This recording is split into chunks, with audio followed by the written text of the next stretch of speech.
বালিশে মাথা লাগায় চিন্তা করলে ঘুম নষ্ট হয়ে যায়। কেমনে হলো রাতের সামান্য সময়? কারণ বাইতুল্লাহ থেকে বাইতুল মাকদিস পর্যন্ত 1 মাসের পথ, ওখান থেকে প্রথম আসমান 500 বছরের পথ। নবী বলেন আমি রাতের বেলা ঘুমাই আমার চাচাতো বোন উম্মে হানির ঘরে। কেউ বলে না হাতিমে কাবায় নবী ঘুমাইলেন, কেউ বলে শিয়াবে আবু তালিবের মধ্যে নবী ঘুমায়। জিব্রাইল আসলেন, দরজা দিয়া না ঢুইকা ডাইরেক্ট ছাদ ছিদ্র করে জিব্রাইল নামলেন ভেতরে।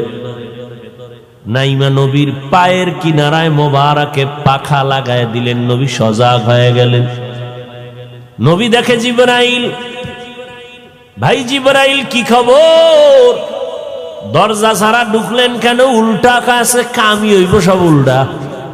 আজকে আপনার সাথে আমার সব ব্যবহার হবে উল্টা, এই জন্য উদ্বোধন হয়েছে উল্টা দিকে।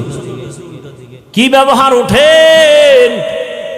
নবী বলেন আমারে ধইরা হাতিমে কাবায় নিল, আমারে চিৎভাবে শোয়াইলেন, বুকটাকে চিরলেন, ভেতর থেকে কলব বের করে স্বর্ণের পেয়ালায় রাখলেন, জমজমের পানি দিয়া ধুইলেন, আবার ভেতরে রাখলেন, আবার মিলায় দিলেন। সেলাই নাই, রক্ত নাই, ব্যথা নাই, জমজমের পানি দিয়া ওযু বানাইলাম। জান্নাতি এক বাহন।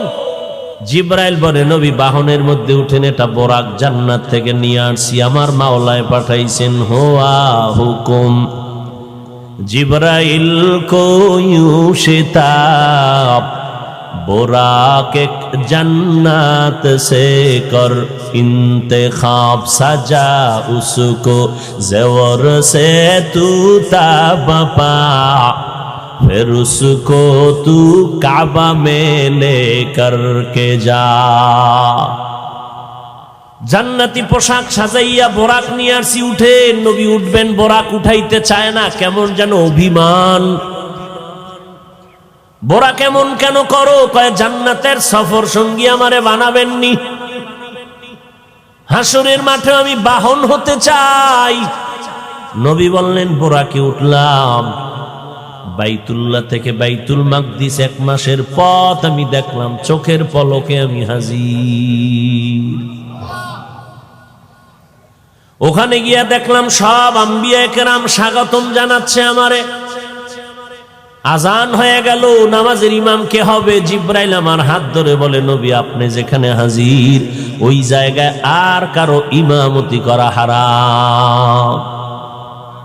নবী যেখানে হাজির সেখানে আর কারো ইমামতি চলে না। যদি কেউ ইমামতি করে নবীর সামনে